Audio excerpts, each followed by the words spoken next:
اعلم هديت أن أفضل المنن علم يزيل الشك عنك والدرن ويكشف الحق لذي القلوب ويوصل العبد إلى المطلوب. بسم الله الرحمن الرحيم. الحمد لله رب العالمين، وصلى الله وسلم على أشرف الأنبياء والمرسلين نبينا وسيدنا محمد وعلى آله وصحبه أجمعين. أما بعد، اللهم علمنا ما ينفعنا وانفعنا بما علمتنا وزدنا علما اللهم آمين. So this is the beginning of book 3 inshallah ta'ala, from the series, our series of Al-Mutun Al-Ilmiyya. So this is the third matan. Bifadlillah ta'ala, we were able to complete the first two mutun. So the first one was Khulasatul Ta'lim Al-Ilm, and the second was the matan Thalathatu Al-Usul. And inshallah ta'ala, today we will be starting the third matan in our series, which is Al-Qawaa'id Al-Fiqhiyyah, or Manzumatul Qawaa'id Al-Fiqhiyyah للشيخ الإمام عبد الرحمن بن ناصر السعدي رحمه الله تعالى رحمة واسعة. So before we start reading the matan itself and the lines of poetry or the poem, we need to first introduce ourselves and to do an introduction to the science of Al-Qawaa'id Al-Fiqhiyyah. Okay? So tonight, inshallah ta'ala, the mabahith, the topics that we will be covering are: number one, what is Al-Qawaa'id Al-Fiqhiyyah? The meaning of Al-Qawaa'id Al-Fiqhiyyah, linguistically and technically. And then the second, inshallah ta'ala, topic is: what is the difference between Al-Qawaa'id Al-Fiqhiyyah and Al-Qawaa'id Al-Usuliyyah? Okay, and what is the difference between Al-Qawaa'id Al-Fiqhiyyah and Al-Dawabit Al-Fiqhiyyah? Okay. Number three, how are Qawaa'id Al-Fiqhiyyah, how are they divided? What categories or what different divisions are there? Number four, istimdad wa nash'atu hadha al-ilm. Yani, where did this science come from? What is the source and the essence of this science? Number five, ما هي فوائد دراسة هذا الفن أو هذا العلم? What do we benefit from studying this matan? What do we benefit from studying this matan, and why do we need to study this matan?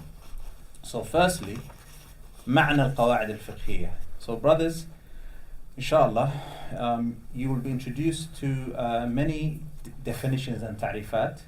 So inshallah, pay attention, concentrate and focus, inshallah. Remember in the first lesson back in September, when we started Khulasatul Ta'lim Al-Ilm, we learned that knowledge, al-ilmu yudraku bi thalathati umur. Knowledge is attained with three things. What's the first one? Lafdhun yuhfadh. Lafdhun yuhfadh. What's number two? Ma'nan yufham. And what's number three? Muqtadan yura'a wa yu'mal bihi. So number one, for those of you who weren't present, lafdhun yuhfadh. A word or a statement that is memorized. Knowledge is all about kalimat and mufradat and alfadh. Okay? The Qur'an consists of ماذا? كلام الله تعالى مفردات. The Sunnah كذلك. So لفظ يحفظ. So these alfadh الشرعية, they are not like our alfadh. Okay? These are alfadh that are sacred texts. So they are the words of Allah, the words of the Prophet sallallahu alaihi wasallam. So we need to understand muradullah ta'ala wa muradul Nabi sallallahu alaihi wasallam bihadhihi kalimat. We need to know, what does Allah mean by this word? What does the Prophet mean by this word? Hence why we need to define everything. Before we even engage in it, we need to define this. What is this? This is Islamic law. Okay, so everything is precise. So that's the alfaz that you have to memorize. Then these alfaz that you've memorized, you have to understand what they are. Okay? And then once you've understood what they are, then you have to act upon them. Okay? And this goes for every science. In fiqh, in usul, qawaa'id fiqhiyyah, tawheed, lugha, nahu, balagha, everything. Okay? So, firstly, معنى القواعد الفقهية. So, القواعد الفقهية, okay, is a lafdhun murakkab, basically. it is a science that consists of two words. The first word is Al-Qawaa'id, the second word is Al-Fiqhiyyah. Okay? So, Al-Qawaa'id Al-Fiqhiyyah, first word Al-Qawaa'id, second word Al-Fiqhiyyah. The first word Al-Qawaa'id is the plural of what? Qa'ida. It is the plural of Qa'ida. And Qa'ida has two meanings linguistically. Linguistically, the word Qa'ida has two meanings. The first meaning is Al-Thabatu wal-Istiqrar. Al-Thabatu wal-Istiqrar, which means something that is constant and concrete. Something that is constant and concrete. Okay, something that is constant and concrete and firm. That's the meaning of Qa'ida, the first meaning of Qa'ida. Allah Azza wa Jal says, وَالْقَوَاعِدُ مِنَ النِّسَاءِ وَالْقَوَاعِدُ مِنَ النِّسَاءِ اللَّاتِي لَا يَرْجُونَ نِكَاحًا. So here, قَوَاعِد مِنَ النِّسَاءِ, women that are considered to be at an old age. So their age is old and that age is an age that is constant.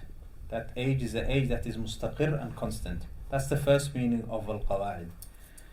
The second meaning of Al-Qawaa'id is أساس الشيء وأصوله. The foundation of something is considered to be a qa'ida. The foundation of something is considered to be a qa'ida or a pillar. So pillar, foundation. وَإِذْ يَرْفَعُ إِبْرَاهِيمُ الْقَوَاعِدَ مِنَ الْبَيْتِ, Allah says. Okay, وَإِذْ يَرْفَعُ إِبْرَاهِيمُ الْقَوَاعِدَ مِنَ الْبَيْتِ. So those are the two meanings of Al-Qawaa'id. And Al-Qawaa'id or the word Qa'ida, we're talking about linguistically, lughatan, because once you understand the linguistic term, then the legislative term becomes easier. تطلق القاعدة ويراد بها أمران. Okay, the Qa'ida linguistically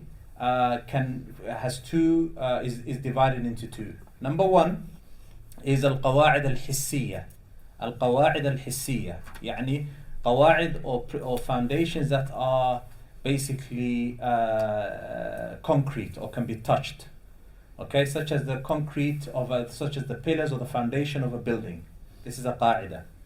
The second is قواعد معنوية, metaphorical foundations. Metaphorical foundations. So they are foundations that are, for example, the foundations of usul al-fiqh, the foundations of nahu, the foundations of a science, for example. This is metaphorical. It's not something you can touch and tangible, it's metaphorical.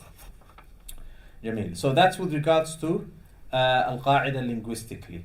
And the word qa'ida, just on its own, ya ikhwani, okay, has a ta'rif يعني istilahan, has a legislative terminology, the qa'ida on its own. And that is حكم كلي ينطبق على جميع جزئياته. That it basically it is a all-inclusive ruling that covers all of its branches. Are we talking about قاعدة فقهية here? لا. Are we talking about قاعدة أصولية? لا. قواعد في النحو? لا. Just قاعدة. The science of anything that is a قاعدة, okay? It is a principle, all-inclusive principle that encompasses all of its branches. We'll talk about branches and what they are soon, inshallah.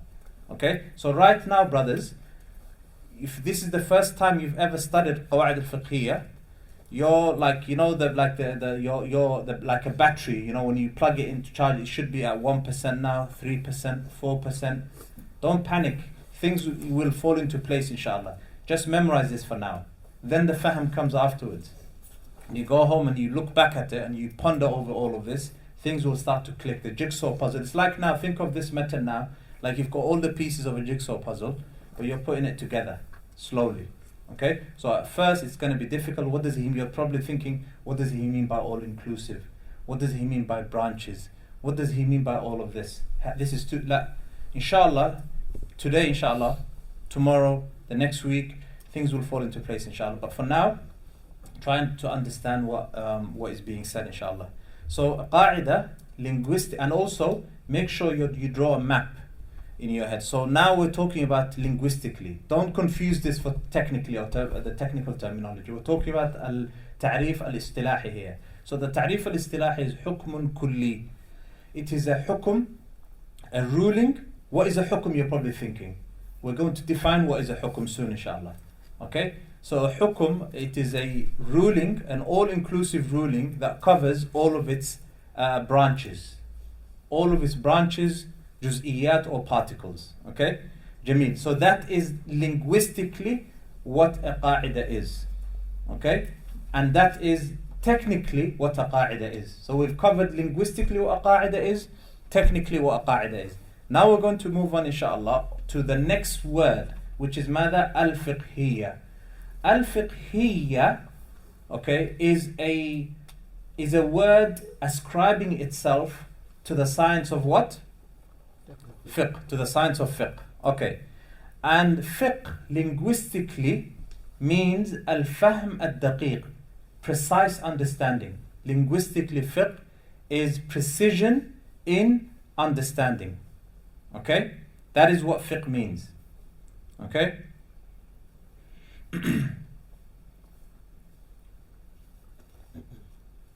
And istilahan, technically, fiqh as a science. So now we're going to define the science of fiqh. Okay? The science of fiqh. It is معرفة الأحكام الشرعية العملية المكتسبة من أدلتها التفصيلية.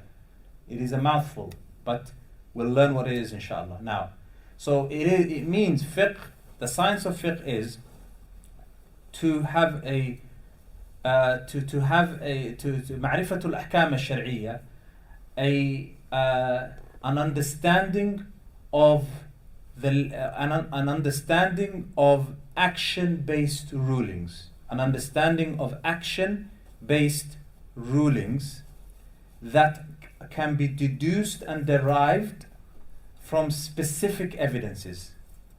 I repeat, fiqh is to have an understanding of action-based rulings that can be deduced from specific evidences. From specific evidences. Okay, so ما معنى هذا? What does that mean? So firstly, that basically means, let's start from ma'rifah, understanding. So when you write that down, you're going to have to look at this ta'rif, this definition, and try to divide it into different words. Every word there is a separate meaning for every word. So the first word is ma'rifah, understanding. This understanding encompasses two types of knowledges. Okay, the first is al-ilmu wal-dhann, يعني certain knowledge and probable knowledge. In the science of fiqh, we're not in aqidah and tawheed, where everything is certain knowledge. In the science of fiqh, you have darajatu al-ilm and darajatu ghalabat al-dhann. So you have two grades of certainties: certainty of knowledge, certainty of knowledge and probable knowledge. So certainty of knowledge is, we're all certain now in the books of fiqh. When you open the books of fiqh, they talk about مثلا ijma'. So if there's a ijma' مثلا, all of the scholars are unanimously agreed upon the fact that the 5 daily prayers are obligatory and wajib upon every Muslim. So this is, how do we know this? Al-ilm al-yaqini. We know this through, this understanding is an understanding, we are certain of this. There's no doubt. Okay? The second type of understanding, which is probable, is that this ruling is, you're 70-80% sure this is the right ruling. مثلا witr, salatul witr. Salatul witr, is it wajiba or is it sunnah mu'akkada? The evidences are so strong that those who say that it is sunnah mu'akkada can't be 100% sure they're wrong. Okay? For example, there are many fiqh rulings. There are thousands of fiqh rulings where the scholars, where tatajadhabul adilla, the adilla are very strong. The adilla of the first opinion and the second opinion are very strong also. So the mujtahid, the faqih, who's looking at these adilla, he may prefer one opinion because the strength of those adilla are 10% stronger than the other adilla, مثلا, to make it easier to quantify it, right? So his knowledge that this is the hukum is going to be ghalabatul dhann. it is going to be probable knowledge. Probable knowledge. So when we say the definition, ma'rifatul ahkam al-shar'iyyah, having understanding, this understanding is either ilmul yaqini, certain knowledge, or probable knowledge. Okay, that's what we mean by understanding. Okay, so not every hukum and every ruling in fiqh you will be 100% sure this is the ruling, that it's wajib or muharram or mubah, etc. Then we move on to the next, al-ahkam al-shar'iyyah.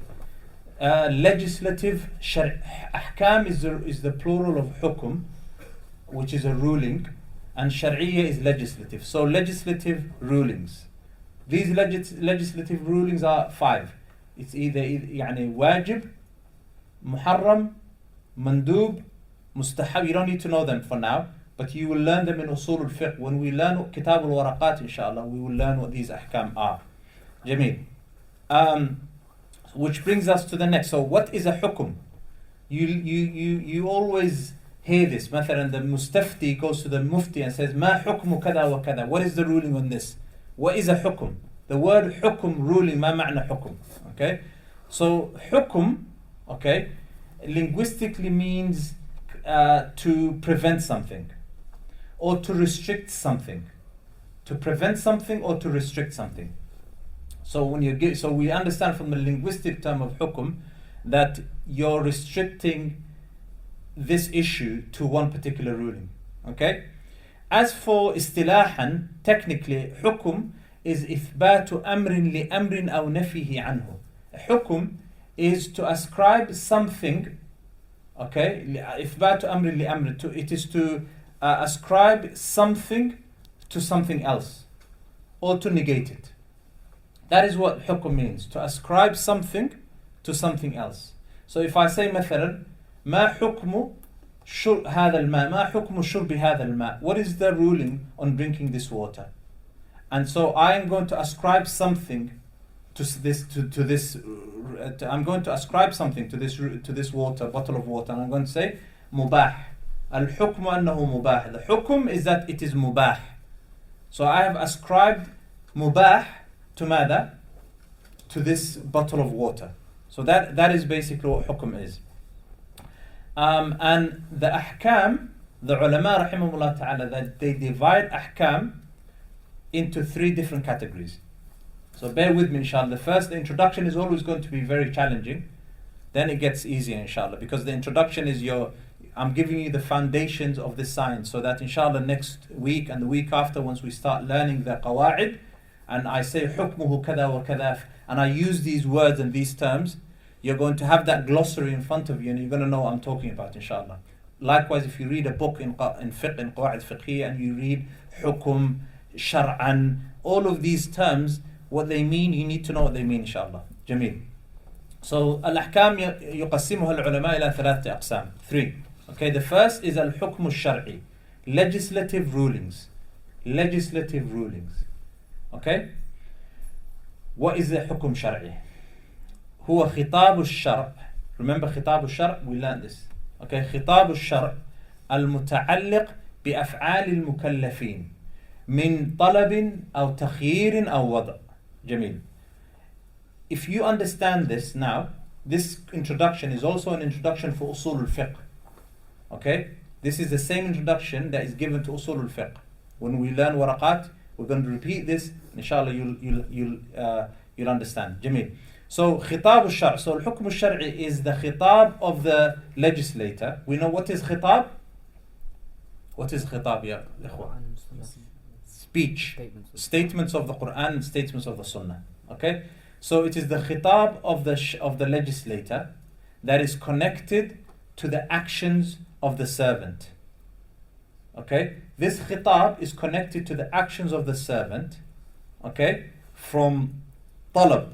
From talab, from seeking, from a command. This khitab, okay, is either a command or an optional, or something optional or situational. So let me repeat that again. So it is the khitab of the shari', of the legislator, that is connected to the actions of the statement. Okay? And this khitab is categorized into three. Talab, commands. Talab here isn't just command. Talab is basically the khitab seeking something from you. Seeking something or asking something of you. Asking something of you is better, not command. That's a better translation. And number two, takhyir, the khitab giving you an option. The khitab giving you an option to either do something or not do something. Or number three, wad', a situational khitab. It is a khitab that is situational. And we'll understand what situational is soon, inshallah. Jameel. So that is the first type of hukum shar'i. The second type of hukum is hukum aqli, a hukum or a intellectual ruling, such as, for example, 100% is more than 50%. This is, you know this from the aql. Or for example, that intellectually, 2 plus 2 equals 4. Okay, this is an intellectual ruling. Okay, that's not what we're discussing now. The third type of ruling is rulings based on custom and habit. Rulings based on custom.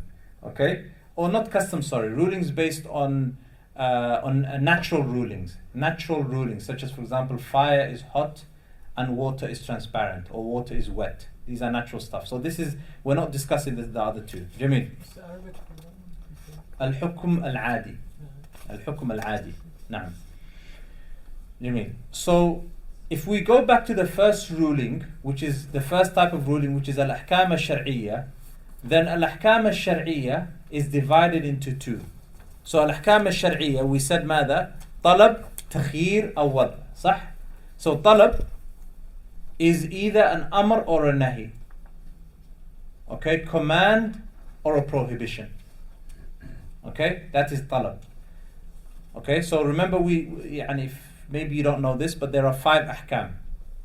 Okay, wajib, mustahab, 2. These 2, wajib and mustahab, fall into the category of talab. Okay, because wajib is, for example, when Allah Azza wa Jal obligates something, He's asking you to do it. And when Allah Azza wa Jal, when something is mustahab, still Allah is asking you to do it. But this time it's just mustahab. So that falls into talab. Takhyir, number 3, optional, is mada? Mubah. Is mubah. Okay? Is mubah. So takhyir is mubah. Mubah, because you have the option of drinking this water, you don't have to drink it. Okay, it's mubah. Wad' is basically situational. And we'll discuss what situational is. Then you have wajib, mandub, mubah, and makruh and haram. Makruh and haram. Makruh and haram also fall into talab. Because Allah Azza wa Jal is asking you not to do this thing. Do you understand? So this definition encompasses all of the 5 ahkam, 5 rulings. So the first qism from al-ahkam al-shar'iyya is al-ahkam al-taklifiyya. Al-ahkam or al-hukm al-taklifi. Rulings that are based upon responsibility, or rulings that are based upon the burden of responsibility. Taklif in Arabic language means a burden, something. Anta mukallafun bikada wa kada. You are burdened with this. Okay, مثلا if I ask you to lift this table, أنا كلفتك بحمل هذه الطاولة. I have burdened you by asking you to lift this table. So it's a burden. Okay? Jameel. So this is known as al-hukm al-taklifi, rulings that are based upon the burden of responsibility. And the ta'rif of this type of hukum is khitab al-shar' al-muta'alliq bi-af'al al-mukallafin min talabin aw takhyirin aw tark. So khitab al-shar', the statement of the shari' that is connected to the actions of the statement, or actions of the servant. That is connected to actions of the servant. Okay? From talab, whether it is Allah asking you to do something, aw takhyir, or something optional, أو ترك, or Allah requesting you to leave and abandon something. To leave and abandon something. Jameel. So now we have talab, we have takhir, we have tark. Talab means asking. Takhir means optional. Tark means to leave and abandon. So wajib and mustahab fall into which one? Talab. Talab. Mubah falls into takhir. Makruh and haram fall into tark. Not tark now, because we have, remember wad', we removed wad' and we put tark. Remember, you have to be vigilant, ikhwani fillah. Okay? We don't have wad' anymore. Wad', the situational one, was the definition, falls into the definition of mada? Al-hukm al-shar'i. Jazakallah khair. Al-hukm al-shar'i. Now we are defining mada? Al-hukm al-taklifi. Because we said that the al-hukm al-shar'i is divided into two different categories. Right? The first category is al-hukm al-taklifi. Okay? And al-hukm al-taklifi is the definition that you have in front of you now. The second qism is al-hukm al-wad'i, situational rulings. This is very technical, ikhwani fillah. Okay? You need to be very focused and concentrate and vigilant for the next 45 minutes, inshallah. Jameel. So al-hukm al-wad'i is basically situational ahkam. Situational ahkam. What is situational ahkam? Ma ma'na? It means basically that these rulings are based upon situations, not based upon the actions, not based upon the 5 rulings. So they're based upon situations. So what is the definition of al-hukm al-wad'i? هو خطاب الشرع, the khitab of the shari' that is connected to the actions of the servant, okay? To the actions of the servant by making something a reason, a sabab for something else, or a condition for something else, or an impediment for something else, or correct or false.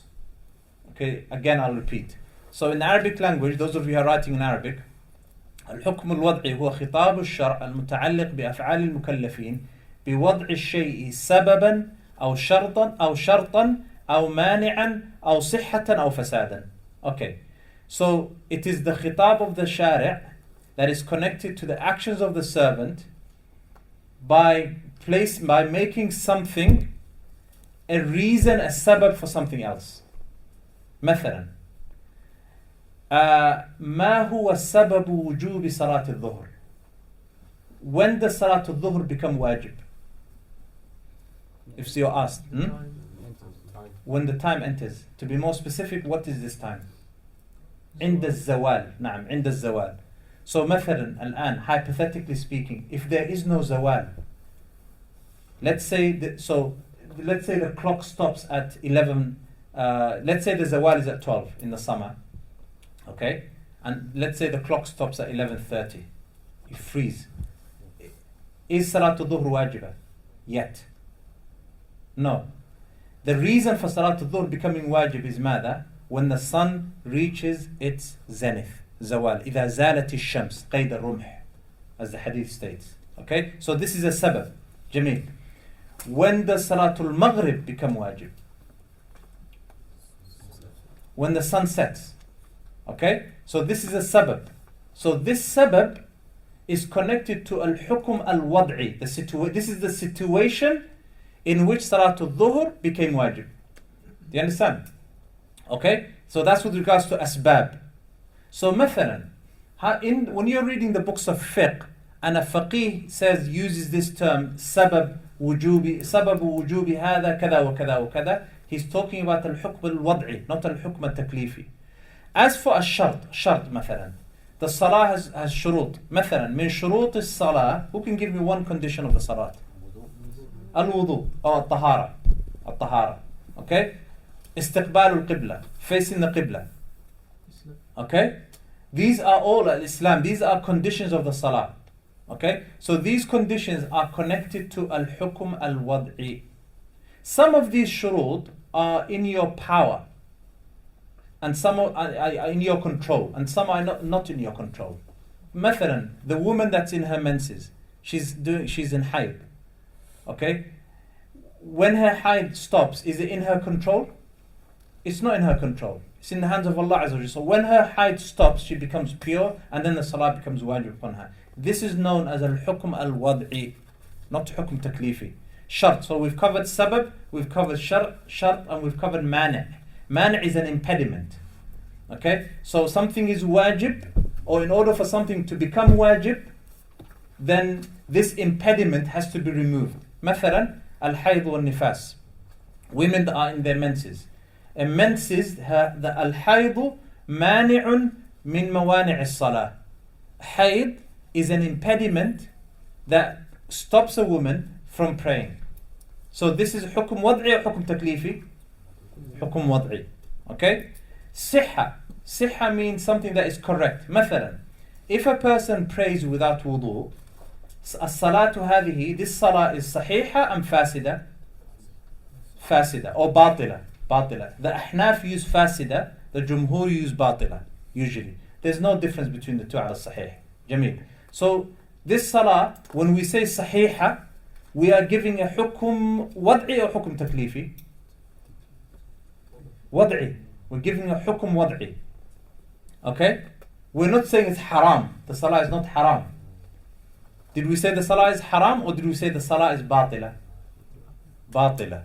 So you learn to speak with the speech of the legislation. So the salah hadhi naqul, we don't say this salah is haram.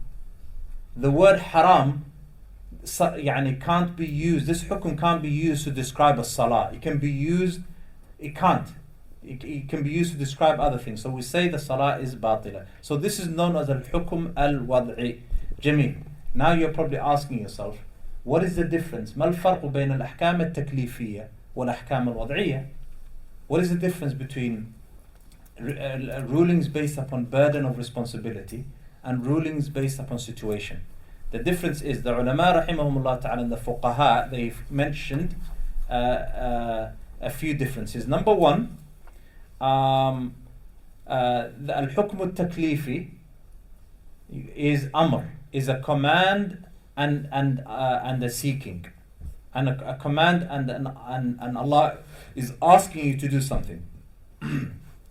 As for al-hukm al-wad'i, then this is the ikhbar. Al-hukm al-wad'i is not asking you to do something, it's telling you that in order for you to achieve this obligation, you need to have X, Y, and Z.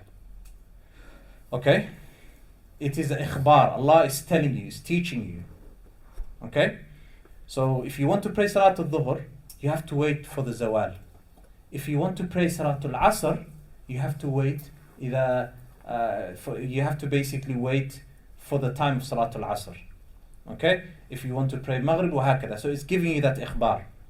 Number two, the second difference is that the al-hukm al-taklifi, the conditions for the hukm al-taklifi goes back, for the conditions for that hukm al-taklifi to become operative, for that person to do this hukum, they go back to the knowledge of the servant and his physical and financial capability.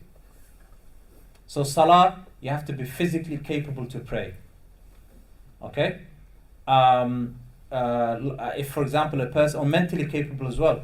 So if for example a person is deemed to be insane, this obligation is lifted from them. Likewise, Hajj, the person has to have physical and financial capability, otherwise the obligation is lifted from them. Okay. As for al-hukm al-wad'i, then hukm al-wad'i is not like that. Al-hukm al-wad'i, there is no condition placed upon the servant. Okay?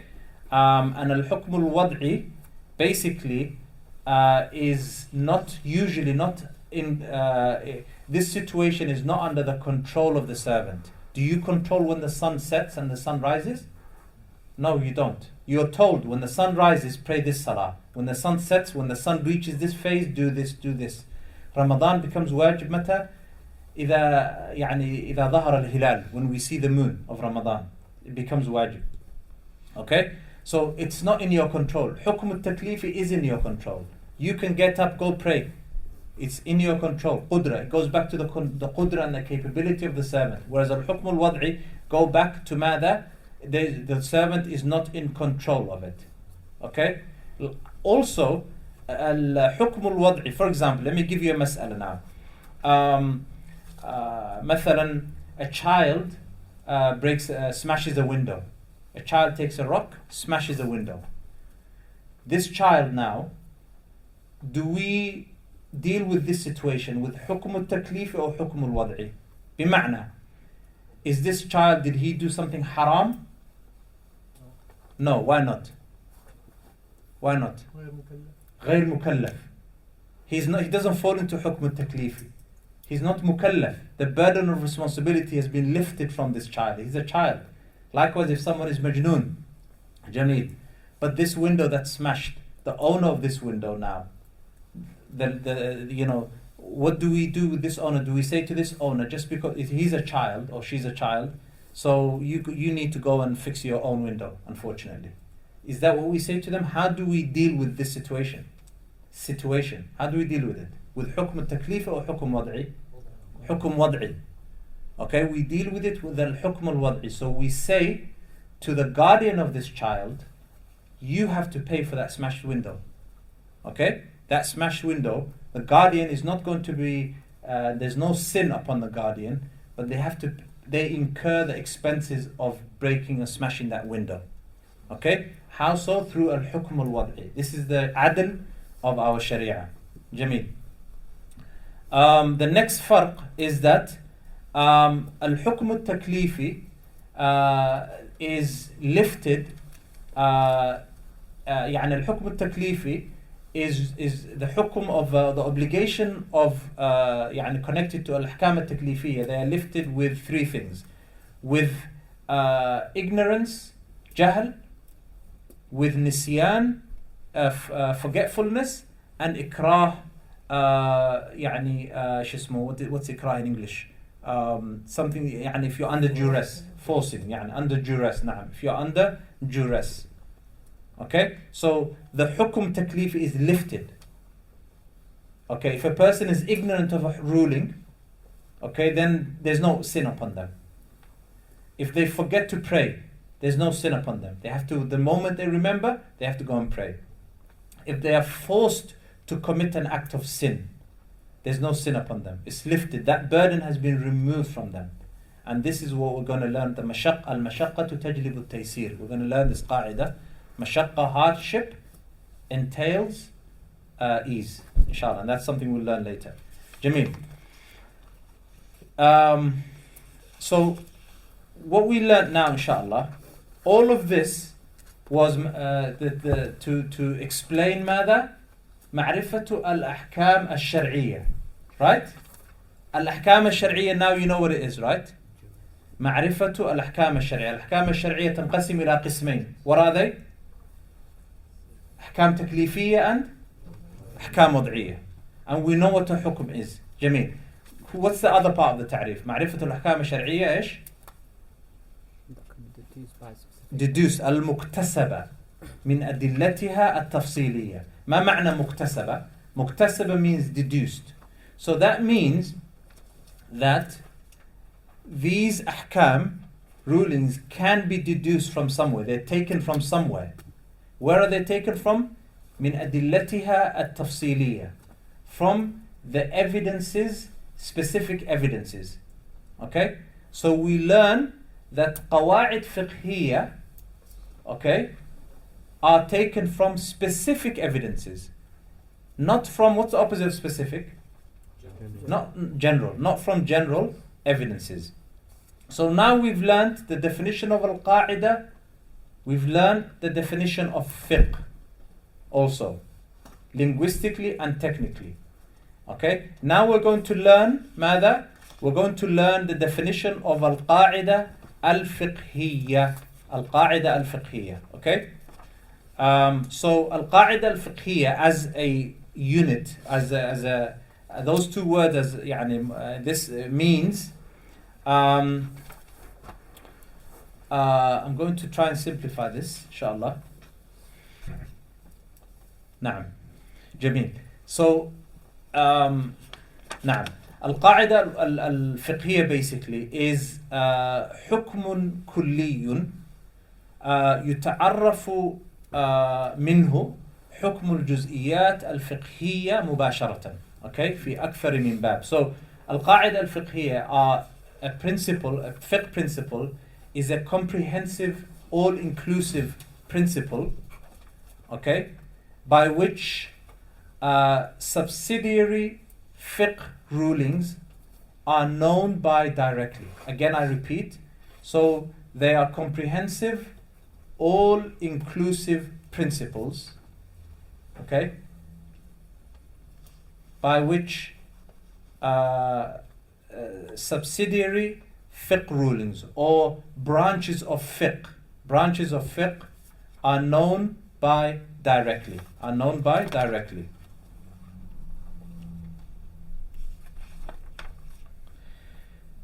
نعم. So ما معنى هذا? Okay, let's explain this تعريف. So firstly, حكم كلي, all inclusive. So principles of fiqh are all inclusive. It means that they include all of the branches of fiqh. Okay? And also, we use these principles to basically know and the rulings of branches, subsidiary fiqh rulings. So this principle, this all-inclusive principle, like an umbrella, we use this principle to get to the bottom or to know the rulings of branches of fiqh issues, of smaller fiqh issues. Okay?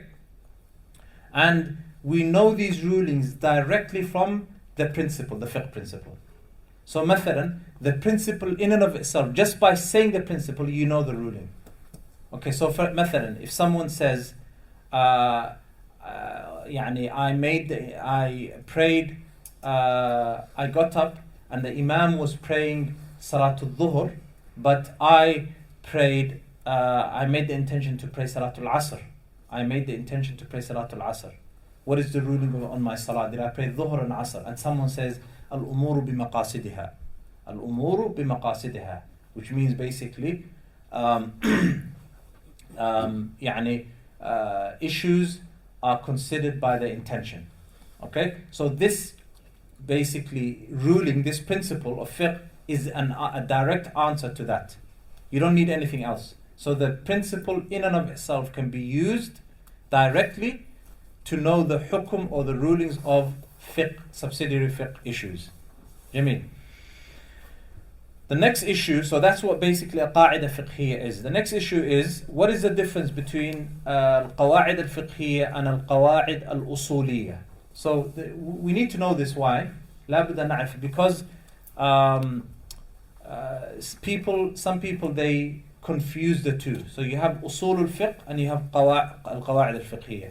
You have principles of fiqh and you have principles, qawaa'id al-fiqhiyyah, principles of fiqh, and you have principles in the fundamentals of fiqh, usul al-fiqh. So what's the difference between the two? Now that we know what qawaa'id al-fiqhiyyah is, we need to define usul al-fiqh. So usul al-fiqh is it is a science علم يبحث عن أدلة الفقه الإجمالية وكيفية الاستفادة منها وحال المستفيد. So usul al-fiqh is a ilm, it is a science that looks into or researches the evidence, the general evidences of fiqh. And how to benefit from these evidences and the situation of the one benefiting from these evidences. Okay? So from this definition we know that usul al-fiqh is a science that looks into general evidences, and qawaa'id fiqhiyya is a science that looks into specific evidences. That's the first difference. The second difference is that So when we say general evidences, let me just explain what general evidences is. So usul al-fiqh, they looks into general evidences such as am and khas. Am, general, khas, specific. So مثلا, something is am, something is khas. So this is the science of usul al-fiqh. Mutlaq and muqayyad, restricted, unrestricted. Zahir wa mu'awwal wa nas. All of these are يعني general evidences that usul al-fiqh looks into, whereas Qawaa'id Fiqhiyyah looks into specific evidences. The next difference is that Al-Qawaa'id Al-Fiqhiyyah basically is a science that studies the actions of the servant. So the actions of the servant, what people do every day, this is the science of Qawaa'id Fiqhiyyah. And as for Al-Qawaa'id Al-Usuliyah, then that's not the case. Then Qawaa'id Al-Usuliyah doesn't look look into the actions of the servant. The third difference is that Al-Qawaa'id Al-Fiqhiyyah looks at patterns. So Qawaa'id Al-Fiqhiyyah looks at patterns. So the scholars, مثلا, they looked at hundreds of small issues, and they found that all of these issues come under one umbrella, come under one major ruling principle. So Qawaa'id Al-Fiqhiyyah looks at patterns, whereas Al-Qawaa'id Al-Fiqhiyyah Al-Usuliyah looks at Arabic terminologies and words. It's a science that looks at the alfaz al-lugha al-arabiyyah, the alfaz and the specific Arabic terminologies, or the Arabic language. The next, the fourth difference, I think number 5, is that Al-Qawaa'id Al-Usuliyah basically are all inclusive. Whereas Al-Qawaa'id Al-Fiqhiyyah, although we did say they're all inclusive, but the reality is that they are prevailing. They are qawaa'id aghlabiyya, which means that certain branches can basically go through the cracks. So they're not 100% all inclusive, whereas Al-Qawaa'id Al-Usuliyya are. Also, the final difference is that Qawaa'id Al-Fiqhiyyah, we learn the secrets and the beauty of the Sharia from Al-Qawaa'id Al-Fiqhiyyah.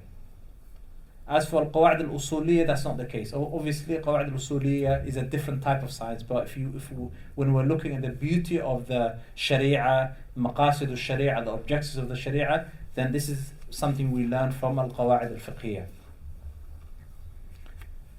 Then one more difference, is that Al-Qawaa'id Al-Usuliyya encompasses all of the Sharia.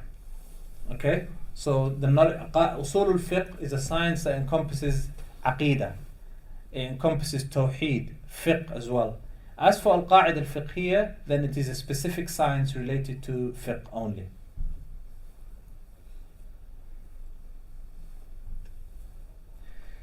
Jameel. So, one major difference that I haven't mentioned, and this is the final one inshallah, is that Al-Qawaa'id Al-Usuliyya, you can't take a ruling directly from a Qaa'ida Usuliyya. Okay? So who can give me an example of a Qaa'ida Usuliyya? Does anyone know? Yeah. No. Did you put your hand up? No. تفضل. Yeah, even nest, for example. لا. So مثلا الأمر يقتضي الوجوب. Okay? الأمر يقتضي الوجوب. الأمر, the command, necessitates an obligation. This is a قاعدة أصولية. So you can't take a ruling from this قاعدة. So if someone says ما حكم الصلاة, what is the ruling of salah? And someone responds and says الأمر يقتضي الوجوب, is this an adequate response? No, you wouldn't understand. But if someone has to say حكم الصلاة واجبة, because Allah says وأقيموا الصلاة, and وأقيموا is a command, and the command indicates to necessitates an obligation, so they have to explain it. Whereas Al-Qaa'id Al-Fiqhiyyah, you can take the ruling directly from the Qaa'ida itself. So مثلا if someone says, what is the ruling on someone who makes wudu without any intention to make wudu, without an intention. And we say to this person, al-umuru bimaqasidiha, or innama al-a'malu bin-niyat. Okay? This qa'idah, in and of itself, that's it. You don't need to add anything else. It is enough as a proof. It's understood now. Al-umuru bimaqasidiha. Yani, so we can, yani the rulings can be deduced directly from a qa'idah fiqhiyyah. Jameel. We move on to the third mabhath, which is the different categories of Al-Qawaa'id Al-Fiqhiyyah. So firstly, the first category of Al-Qawaa'id Al-Fiqhiyyah goes back to the sources of Al-Qawaa'id Al-Fiqhiyyah, the Masadir Al-Qawaa'id Al-Fiqhiyyah. So the first category is Al-Qawaa'id Al-Mansusa, Al-Qawaa'id Al-Mansusa. So Qawaa'id or principles that that go back to the exact wording of the legislator. These qawaa'id, the wording is exactly the same as the legislator. So مثلا إنما الأعمال بالنيات. This is a qa'idah. This is a hadith of the Prophet ﷺ. So this is a qa'idah that is mansusa, nas, raji'atun ila nas. It goes back to the nas. Okay? So مثل إنما الأعمال بالنيات, for example, لا ضرر ولا ضرار مثلا الخراج بالضمان. These are principles that go back to the shari'. كل مسكر حرام, for example. Every intoxicant is haram. So this is what the Prophet said sallallahu alaihi wasallam. So they go back to the wordings of the hadith and the ayat. The second type of qa'idah is al-qawaa'id al-mustanbata.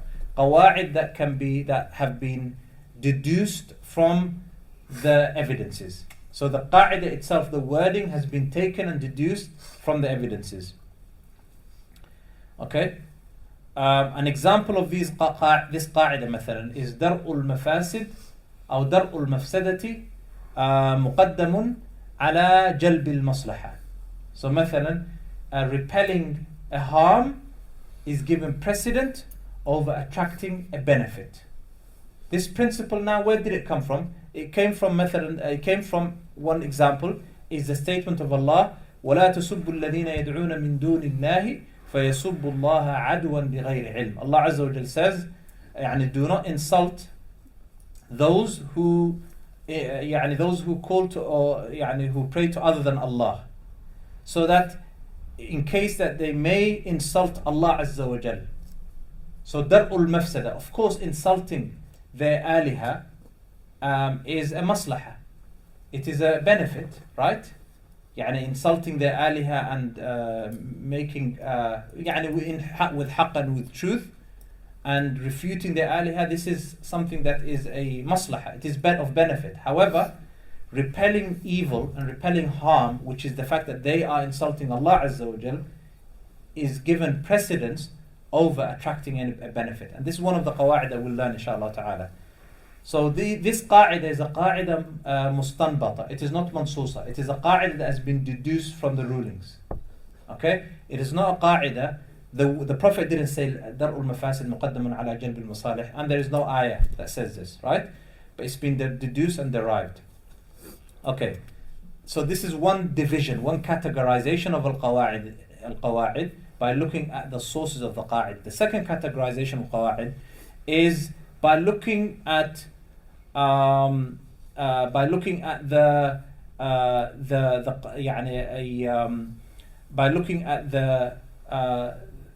all-inclusiveness of the principles. The inclusivity of the principles. Some principles are more inclusive than others.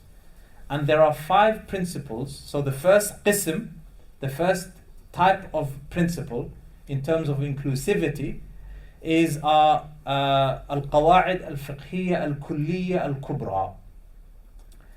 The principles of fiqh, the all-inclusive principles of fiqh, or the major all-inclusive principles of fiqh. Okay, and there are 5. So these 5 principles are the major principles. The ulama, they say that all other principles can fall into these 5 principles. Okay, and they are al-umuru bimaqasidiha. Okay, all matters are considered by their intentions. Okay, this is very important, brothers. So these 5 principles are: number 1, al-umuru bimaqasidiha, all matters are considered by their intentions. The second is al-mashaqqatu tajlibu taysir, hardship begets ease, or hardship entails ease. The third principle is al-yaqinu la yazulu bishak, al-yaqinu la yazulu bishak, certainty is not removed by doubt. Certainty is not removed by doubt. The fourth qaida is ad-dararu yuzal. Ad-dararu yuzal. Harm is to be eliminated. Harm is to be eliminated. And the fifth qaida is al-aada muhakkama. Customary practices are legislative. Customary practices are legislative. Okay? Now, Are these all mustanbat? That's a good question. So all of these qawaa'id are qawaa'id that are mansusa. Qawaa'id that are mansusa. Okay?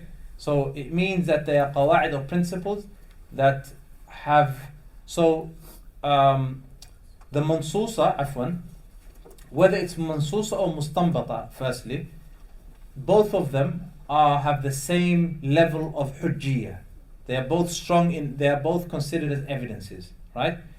But mansusa means basically that the qaida itself, the wording comes from a hadith or an ayah. Not all of these, afwan, I retract my previous statement, not all of these are mansusa. Okay? So some of them are mustanbatas. For example, the first qaida, al-umuru bimaqasidiha, this wording is mustanbata. However, there is another wording for the same qaida, which is innama al-a'mal bin-niyat. This is mansusa. Okay? For example, لا ضرر ولا ضرار is a hadith of the Prophet ﷺ. So this is mansusa. Okay? المشقة تجلب التيسير is mustanbata. اليقين لا يزول بالشك is mustanbata. العادة المحكمة is mustanbata. نعم. The second type of qaida in terms of all-inclusivity are the minor all-inclusive principles of fiqh. Okay? And these are principles that fall into majority of the chapters of fiqh. Not all of them, but the majority of the chapters of fiqh. Examples of these qawaa'id, there's many of them, is إعمال الكلام أولى من إهماله.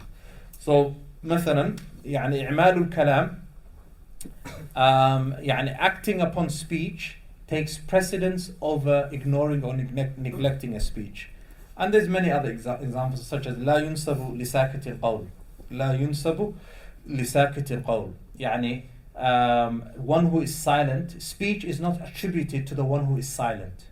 Speech is not attributed to the one who is silent. This is a qaida صغيرة. This is a smaller qaida which goes into some chapters of fiqh, but not all chapters of fiqh. The third type of principle is principles of fiqh that are specific to one chapter of fiqh, or a few chapters of fiqh. And they are known as dawabit. So now we're going to learn what are dawabit and what is the difference between a dabit and a qaida fiqhiyya. A dabit, firstly, is a controller. What it means basically is that it is a rule. It is a total rule which controls a set of branches that belong to one chapter of fiqh. So they are rules. It is one rule that basically controls a set of branches that fall into one category of fiqh. Example. مثلا, there's a dabit which says كل ماء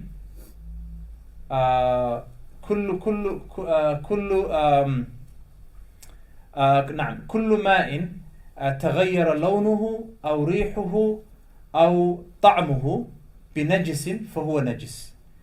Any water that has been altered, any water that has been affected by an alteration in its color or taste or smell with something najis, with something that is impure, then that water becomes mada?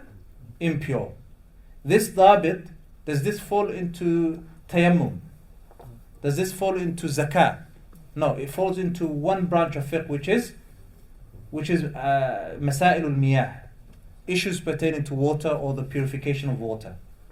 So there's some scholars, they say this is still a qa'idah fiqhiyyah, but it is a qa'idah fiqhiyyah sughra.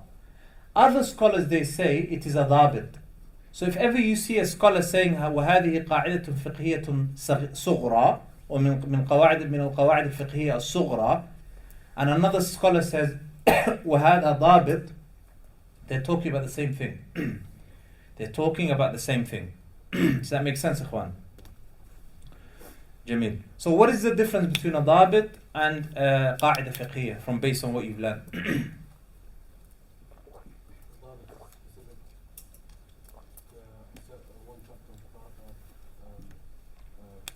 And qa'idah fiqhiyyah is? Naam, is more inclusive. It covers the majority of the chapters of fiqh or many chapters of fiqh. Jamil. So now we move on to the tadweenu or the emergence of Al-Qawaa'id Al-Fiqhiyyah. So Al-Qawaa'id Al-Fiqhiyyah is a science that basically the Sahaba and the Tabi'un, the Atba'u Tabi'een, it was a science that they knew naturally. It was something that they knew naturally. So they never needed al-umuru bimaqasidiha, al-mashaqqatu tajlibu taysir, because of the fact that they learned and they studied the majority of the Sharia, and they were knowledgeable of mufradatul alfaz or dilalatul alfaz afwan. They were knowledgeable of dilalatul alfaz. They knew the wordings in the Arabic language. It was a science that they knew naturally, such as nahu, for example, Arabic grammar. Arabic grammar, they al-fa'il marfu' wal-maf'ul bihi mansub wal-hal mansub, all of these principles of nahu they knew naturally. Likewise, al-Qawaa'id Al-Fiqhiyyah. And Al-Qawaa'id Al-Fiqhiyyah is a science that is derived and deduced from the Qur'an and the Sunnah of the Prophet sallallahu alaihi wasallam. It is مثلا يريد الله بكم اليسر ولا يريد بكم العسر is the essence of al-mashaqqatu tajlibu taysir مثلا. Okay? In the Prophet's statement إنما الأعمال بالنيات is the essence of al-umur bimaqasidiha. Al-'ada muhakkama. يعني all of these qawaa'id principles have been taken from the Qur'an and from the Sunnah of the Prophet sallallahu alaihi wasallam.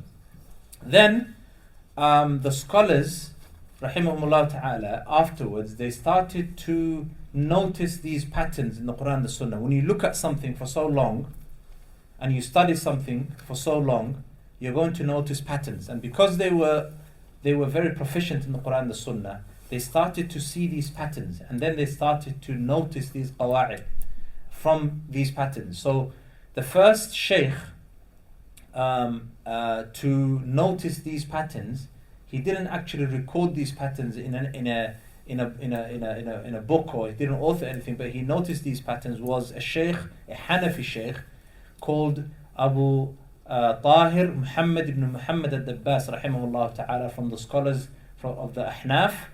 And this was in the 4th century after the hijrah of the Prophet sallallahu alaihi wasallam. So he basically, what he used to do was, after Salatul Isha, when everyone left the masjid, he would lock the masjid, he would lock himself inside, and he would repeat these qawaa'id to himself. Okay, and he would repeat them in order not to forget them. And then he would do this every night until one day some people, they noticed him doing this. And then one student he hid himself in the masjid, and he heard the sheikh saying these qawaa'id, and he started to write them down. And he took this science and this knowledge from the mouth of this sheikh. And the Ahnaf, the madhab of the Hanafi madhab, we owe a lot to this madhab. And the whole ummah owes a lot to this particular madhab and the scholars of the Ahnaf, because they were the proponent, they were the first scholars to actually author and record these principles for us, for the ummah. Not the Shafi'i madhab, obviously all of them are ulama, but the fadl after Allah Azza wa Jal goes back to this madhab. The first scholar to author in Al-Qawaa'id Al-Fiqhiyyah was Abu al-Hasan Al-Karkhi, rahimahullah ta'ala, he died in the year 340. Okay? And he has a book called Usul Al-Karkhi, rahimahullah ta'ala, from the Ahnaf. Okay, so he was the first to author in Al-Qawaa'id Al-Fiqhiyyah, just like the Shafi'iyya, they were the first to author and to in the science of what? Usul al-Fiqh, in the science of Usul al-Fiqh. Jameel. And then those scholars, they authored many works, and every madhab has some mu'allafat and some works and books that they've authored. So the next mas'ala is, what is the benefit and the mission of Al-Qawaa'id Al-Fiqhiyyah? What is the mission of this science? What does this science wish to achieve? Or the proponents of this science, what do they wish to achieve? Number one, to simplify and assemble the branches of Islamic fiqh. This is the first mission of Al-Qawaa'id Al-Fiqhiyyah, to simplify and assemble the branches of Islamic fiqh. That's number one. Number two, to extract and organize different branches of rulings under one principle. So to extract and organize different branches of rulings under one principle in order to avoid contradictions. Okay? So basically, Al-Qawaa'id Al-Fiqhiyyah simplifies for you the branches of Islamic fiqh. You don't need to memorize Masail Ilmiyyah. Obviously it is good to memorize them, but it is impossible to memorize Al-Masail Al-Fiqhiyyah. There's literally hundreds of thousands of Masail, hundreds of thousands of branches of fiqh. Okay? And there are Masail that are yet to be born, called Nawazil. Nawazil are mustajiddat, issues that have basically affect the ummah now that did not affect the ummah previously. These are called nawazil. So it's impossible to memorize all these branches. But Qawaa'id Al-Fiqhiyyah simplifies this for you and assembles for you the branches of Islamic fiqh. Once you understand these Qawaa'id Al-Fiqhiyyah, and then you study fiqh as well at the same time, you start to realize and understand why something has this ruling, why something is wajib, why something is haram, and you then, alhamdulillah, the more you read these qawaa'id, the more you learn them, the more you understand, and things become more simple for you. Also, you are able to extract and organize the branches of ruling. So you start to, for example, know that in Babul Miyah, there is a qa'idah specific to this bab. In Mathalan Bay', there is a qa'idah specific to Bay'. Mathalan, Al-Bayyi'anu bil-khiyari ma lam yatafarraqa, the Prophet ﷺ said. This is specific to bay'. Yani, the buyer and the seller have the option to either keep or return the goods as long as they have not parted ways. This is specific to madha bay'. So you learn this qa'idah. So then you learn this qa'idah basically helps you to understand this science. So the qa'idah is serving you. It's helping you to understand it. Without this qa'idah, you'll never understand it. It'll be difficult for you. Okay? Because if you don't understand it, then contradictions come into play. So you won't understand why this is wajib and this is haram. Okay? Why this transaction is lawful and this transaction is unlawful. Okay?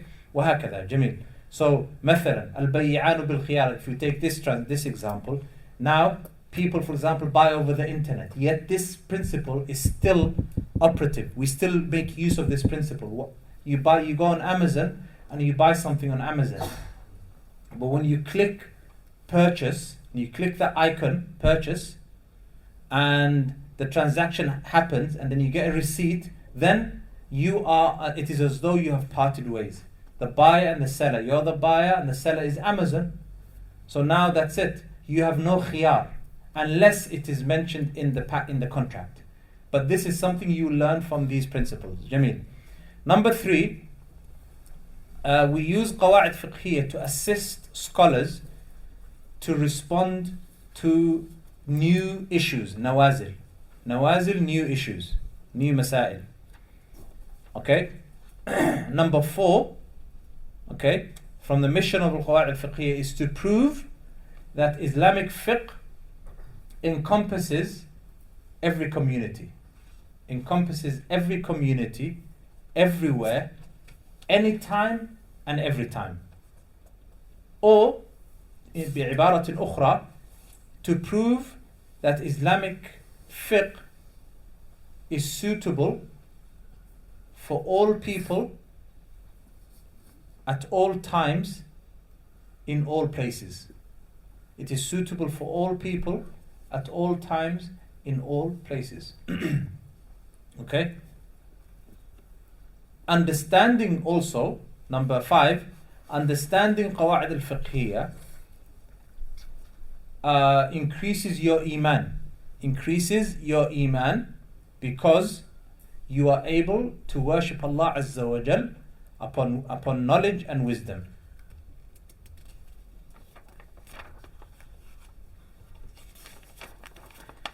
And finally, ikhwan, inshallah, finally, this is the last mabhath, inshallah, the last mabhath.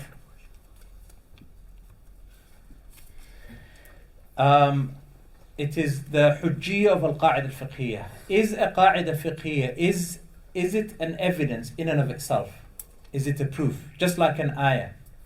Okay? If someone says, what is the ruling of salah, and they say, وَأَقِيمُوا الصَّلَاةِ, no one's gonna say anything, right? It's an ayah or a hadith. So, does a qa'idah fiqhiyyah have the same power of evidence as an ayah and a hadith? Okay? Jameel. So the answer to this question is that in order to answer this, we need to categorize Al-Qawaa'id Al-Fiqhiyyah into different categories. So the first category are qawa'id or principles that are taken from the legislative text. Okay? They are hujjah. They are a source of evidence and have the same power as the Qur'an and the Sunnah. Okay? So the mansusa? Mansusa, na'am, mansusa. An example of these qawa'id is لا ضرر ولا ضرار. The hadith of Prophet ﷺ, لا ضرر ولا ضرار. There is no harm or no any reciprocating of harm. Or مثلا الخراج بالضمان. The Prophet ﷺ says الخراج بالضمان. يعني any profit goes back to the one who bears responsibility. Any profit of any item goes back to the one who is responsible for this item. Okay? So this is the evidence in and of itself. And وهكذا. So these type of principles, they are evidences in and of themselves. And this is bil ijma'. The second type of qa'idah is principles that their wordings and the wording come from the fuqaha. However, the meanings come from the sharia. Okay? And these type of qawa'id are also evidences. They are also considered to be evidences. Examples of these qawa'id are al-umuru bimaqasidiha, al-mashaqqatu tajlibu at-taysir, وهكذا. Okay?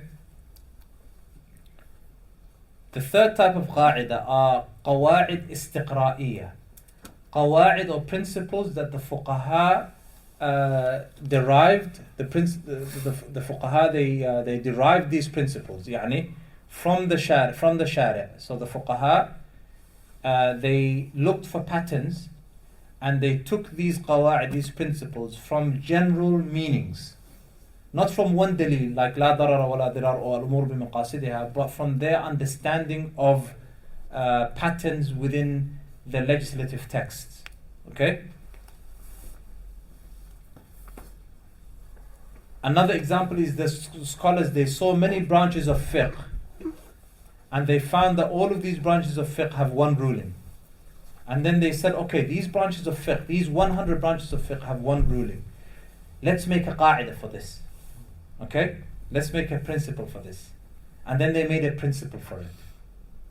Okay?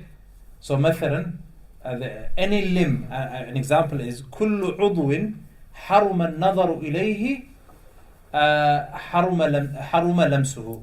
Any عضو, any limb that is haram to look at in normal circumstances, it is also haram to touch it. Okay? So this is a principle that they came up with by looking at the adilla and they're looking at the branches. From mathalan, touching the private parts of another person, or sorry, looking at the private parts of another person, haram. Touching it, also haram. وهكذا. Okay, intoxicants. كل مسكر حرام. Anything that is an intoxicant is haram. Or يعني anything that intoxicates, even by a small portion, is also haram. وهكذا. So they looked at all of the evidence, all of these branches of fiqh, and they gave it to one qaida. So this is known as Al-Qawaa'id Al-Istiqra'iyyah. Qawaa'id that are basically based upon patterns. And the sahih is that they are not considered as they are basically, we look at them the same way we look at qiyas. So qiyas, for example, or other evidences, qiyas is considered to be an evidence, but there's different types of qiyas, is we basically don't consider them as evidences, but they can support an evidence. They can support as an evidence. There's a khilaf in this annual qism. Some scholars consider them as evidences. Some scholars say that they are not evidences, but rather they support evidences. They support evidences. نعم. بارك الله فيكم. صلى الله وسلم على نبينا محمد وعلى آله وصحبه أجمعين. Let me just quickly do the register, inshallah. So this is the end of the book, the first chapter of the book. Next week, inshallah, we will begin the book, inshallah. So next week we'll begin the book. والحمد لله على التمام في البدء والختام والدوام ثم الصلاة مع سلام شائعي على النبي وصحبه والتابعين.